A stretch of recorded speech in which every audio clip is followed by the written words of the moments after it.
Reflexão Bíblica. Olá, tudo bem? Eu sou o pastor Fagner Silva. Seja muito bem-vindo à TV Eu Sou Fiel. Eu quero, neste momento, compartilhar a palavra de Deus ao seu coração. É com muita alegria que aqui estou e quero transmitir a você uma palavra da parte de Deus. Esta é uma oportunidade singular que Deus nos concede e eu quero convidar você, sua família, sua casa, a se reunir neste momento, quem sabe compartilhar com um amigo, com um colega, esta palavra que será a bênção de Deus para a sua vida. Eu quero falar com você hoje sobre alegria no sofrimento. E eu quero convidá-lo para basear essa palavra, esta mensagem, no livro de Colossenses, capítulo de número 1, verso de número 24. Diz assim a palavra de Deus: Agora me regozijo nos meus sofrimentos por vós e preencho o que resta das aflições de Cristo na minha carne, a favor do seu corpo, que é a igreja. Talvez você fique pensando, pastor, fala sobre alegria no sofrimento.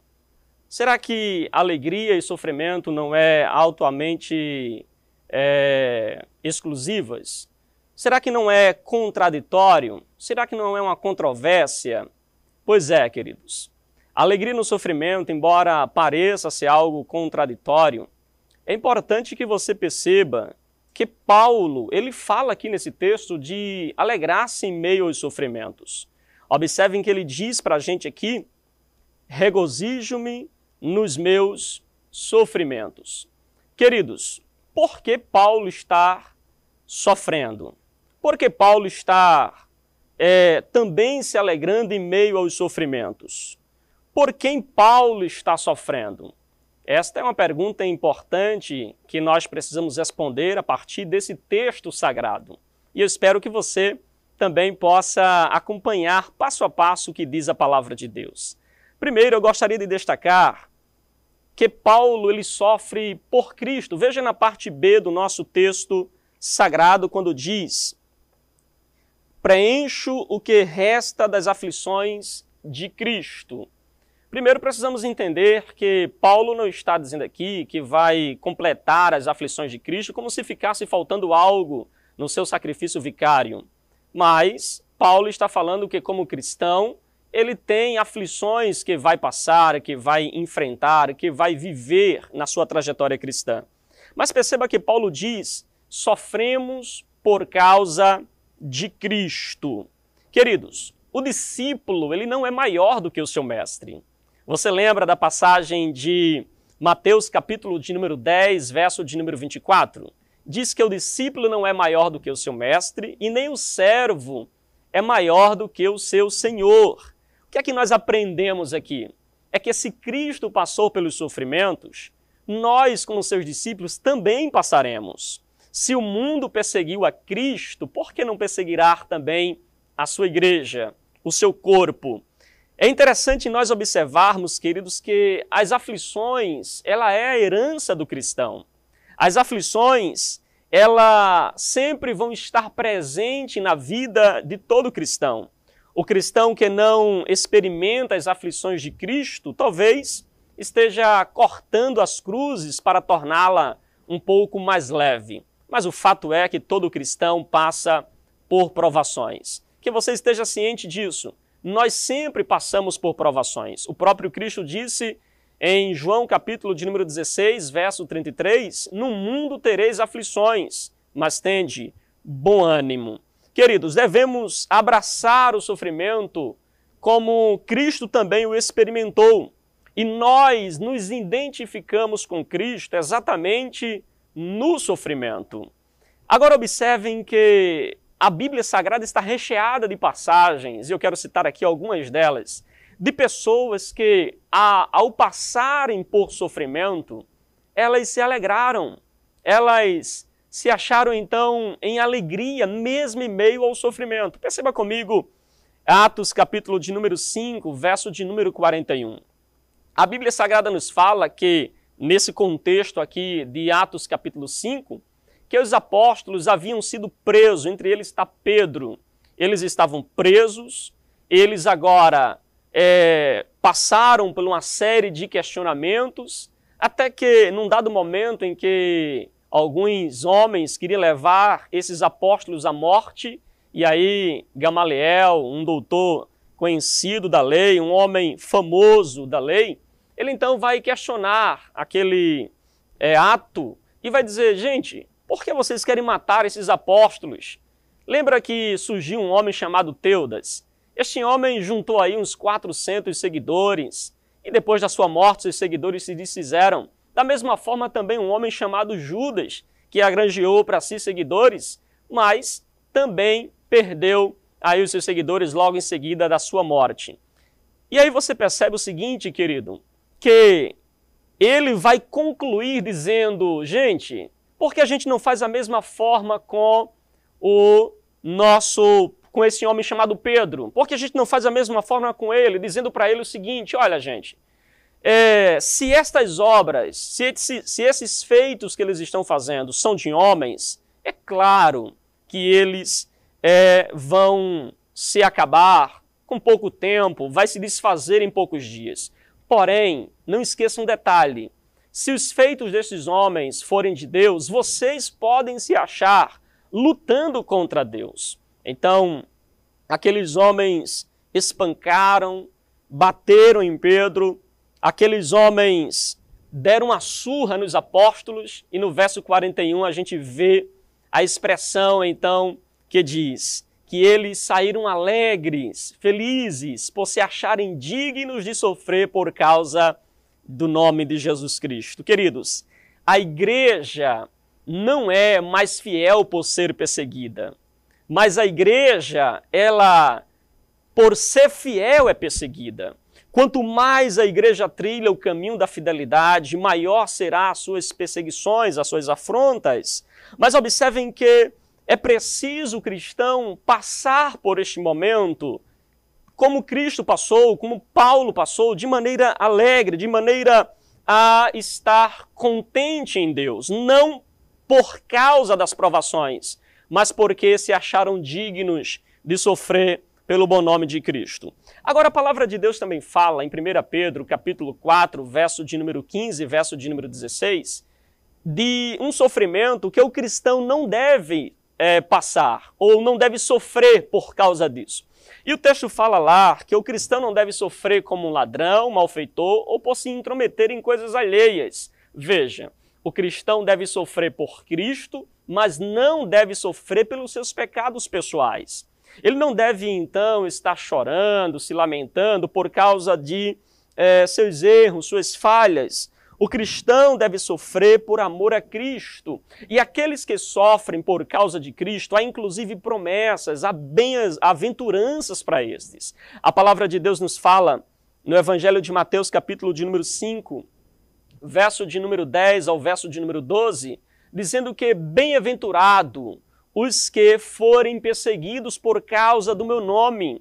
Bem-aventurados sois vós quando perseguidos forem e por causa do meu nome sofrerem todos os tipos de afronta. E o texto conclui dizendo assim, regozijai-vos e alegrai-vos, porque da mesma forma que estão fazendo com vocês, fizeram também com os profetas que foram antes de vós. Portanto, queridos, há uma promessa de Deus para aqueles que sabem passar por este período de sofrimento, de dor, mesmo assim, alegre em Cristo Jesus. Em segundo lugar, a gente vê que Paulo está sofrendo aqui nesse texto por causa do seu chamado. E observe que nós sofremos por causa do nosso chamado. Olha o que o texto diz na parte A do texto. Agora me regozijo nos meus sofrimentos por vós. Paulo, ele está sofrendo por causa do seu chamado. Ele é um apóstolo chamado para pregar para os gentios, e ele estava preso em Roma exatamente porque estava pregando aos gentios. Ele está sofrendo por causa do evangelho que havia chegado aos gentios. E observe que Paulo está sofrendo por isso. Paulo sofre pelo seu chamado. Queridos, uma verdade que não pode ser jamais esquecida. Quem tem chamada sempre vai sofrer por causa de sua chamada. Sofremos ao cumprir a nossa chamada. Passamos por dificuldades ao realizar a nossa chamada. Não pense que pelo fato de você ser chamado por Deus, você está isento de passar por provações. Não pense que pelo fato de você ser um escolhido, um vaso de Deus, eu sou imune, pastor. Claro que não. Você não está imune às provações. Pelo contrário, quem tem chamada sofre. Quem tem chamada passa pelo deserto, como passou Moisés. Quem tem chamada passa por noites escuras. Quem tem chamada, querido, tem que enfrentar as muralhas de Jericó, mas sabendo que Deus está no controle de todas as coisas. Quem tem chamada sabe que precisa passar, às vezes, por desafios, como o pastor Elias. Quem tem chamada sabe que, às vezes, precisa enfrentar o gigante Golias, como fez Davi. Quem tem chamada sabe que, às vezes, pode ser lançado dentro de um calabouço, como foi Jeremias. Quem tem chamada sabe que, às vezes, pode ser levado para o cativeiro babilônico, como foi Daniel. Quem tem chamada sabe que pode sofrer humilhação, pode ser cuspido, humilhado, desprezado e até mesmo crucificado, como foi Jesus. Quem tem chamada sabe, queridos, que pode passar noite em prisões, pode ser perseguido, pode apanhar em praça pública, como foi o apóstolo Paulo. Quem tem chamada sabe que pode, inclusive, ter a sua cabeça cortada em um prato, como foi o profeta João Batista. Quem tem chamada sabe que pode, querido, ter até mesmo a sua vida apedrejada, como foi Estevão. Mas quem tem chamada não desiste, quem tem chamada não para, quem tem chamada não recua, quem tem chamada não olha para trás. Você precisa continuar avante. Você tem chamada de Deus, você tem chamada do Senhor. Não baixe sua cabeça, não recue, não queira desistir agora. Pelo contrário, avance, continue, porque Deus, Ele é contigo. Vale a pena cumprir a chamada, queridos. Ainda que não seja fácil, ainda que seja árduo o caminho, vale a pena cumprir a sua chamada. Queridos, a chamada de Deus, ela vem, é verdade, acompanhada de sofrimento, de choros, de lamentos, mas também a vitória é garantida. Aonde você colocar a planta do seu pé, eu tenho certeza que a bênção de Deus repousará sobre você. Então, se você tem chamada, não para. Não desista. Em terceiro lugar, querido e último, eu gostaria de destacar o final do nosso texto. Olha o que é que diz a palavra de Deus na parte B desse versículo. Na parte C, olha o que é que diz. Na minha carne, a favor do seu corpo, que é a igreja.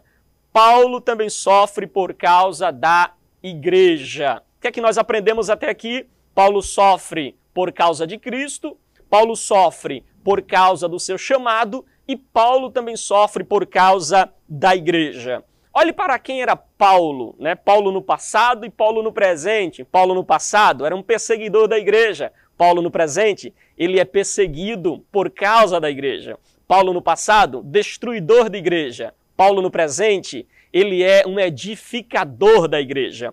Paulo no passado, querido, ele era uma pessoa que causava sofrimento à igreja. Paulo no presente é alguém que está sofrendo por causa da igreja. Que coisa maravilhosa, não é? Então, Paulo sofre por causa da igreja. O sofrimento por Cristo e pela sua igreja, querido, deve ser extremamente importante para a vida de todo cristão. É interessante quando nós sofremos pela causa do Evangelho, pelas verdades do Evangelho, pela igreja de Cristo. Observe ainda que os sofrimentos de Paulo traziam grandes benefícios para o corpo de Cristo, para a igreja do Senhor. Paulo era um pastor e Paulo, ele sabia o que era amar a igreja. Ele sabia o que era sofrer pela igreja. Ele sabia o que era dar a vida pelas suas ovelhas. Paulo estava disposto a enfrentar todo e qualquer problema para cuidar da igreja. Toda e qualquer afronta para estar servindo a igreja. Observem, queridos, que Paulo queria o bem da igreja e não os bens da igreja. Observe que Paulo sofria pela igreja. Observe que Paulo se doava para a igreja. Paulo não desejava vantagem pessoal. Pelo contrário, Paulo desejava o bem e a edificação da igreja. Se Paulo estivesse presente hoje, estivesse na atualidade, com certeza Paulo não buscaria holofotes para si, não buscaria brilhar para si, não buscava bênçãos pessoais para si, não procurava se promover a si mesmo, pelo contrário, buscaria a glória da igreja, queridos. Era por amar a igreja que Paulo orava pela igreja. Era por amar a igreja que Paulo estava preso. Era por amar a igreja que Paulo enfrenta o que enfrenta e passa pelo que passa. Amém? Eu espero que Deus te abençoe. Eu espero que Deus ele derrame das suas ricas bênçãos sobre a sua vida. Concluindo esta palavra, eu quero fazer um breve resumo para você. Olha, queridos, que você possa sofrer por causa de Cristo. Que você possa passar pelas afrontas, mas que você continue amando ao Senhor de todo o seu coração. Alegre-se pelo fato de você se achar digno de sofrer por causa de Cristo. E uma segunda lição é que você precisa entender, pague o preço da sua chamada. Pague o preço das dificuldades que você enfrenta. Continue sem jamais recuar. Continue sem jamais olhar para trás. Continue sempre confiante, sempre seguindo ao Senhor. Continue amando a Cristo, porque Ele é o teu Senhor. Aquele que te chamou é fiel para continuar e te abençoar dia após dia. Pois aquele que começou a boa obra, a aperfeiçoará até o fim. Não temas em cumprir a sua chamada. Não temas em cumprir aquilo para o qual Deus ele te convocou a fazer. Eu tenho certeza que Deus ele há de te dar força, te capacitar, te renovar nas horas precisas, para que você possa continuar e levar avante a sua chamada. Não desista de sua chamada. Não pare. Não olhe para trás. Avançar sempre. Recuar jamais. A minha esperança é que você não desista, que você não olhe para trás, não importa as críticas, não importa as afrontas. O convite de Deus é ser fiel até a morte, por fim dar-te-ei a coroa da vida. Permaneça perseverando no Senhor, confiando em Cristo, que é o seu único e suficiente Salvador. E em último lugar, queridos, eu quero neste momento destacar, sofra por causa da igreja, amem a igreja, trabalhe na igreja, sirva ao corpo de Cristo, esteja inserido nas atividades. Eu sei que a gente está vivendo dias bastante difíceis, mas logo, logo isso tudo vai passar e você tem a oportunidade de continuar, de estar agora servindo a igreja e servindo a Deus. Que a sua busca seja uma busca constante por uma igreja saudável, onde você possa ter uma vida saudável e edificada para a glória do Senhor Jesus. Que Deus te abençoe, que Deus te ajude e que as bênçãos do Senhor repousem sobre a sua vida. Deixa eu fazer uma oração por você. Pai querido, Pai eterno, graças te damos por esta oportunidade. Abençoa os teus filhos. Ó Deus, ajuda-os a te amar de todo o coração.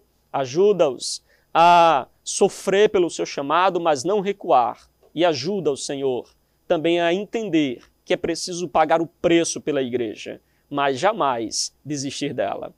Amém.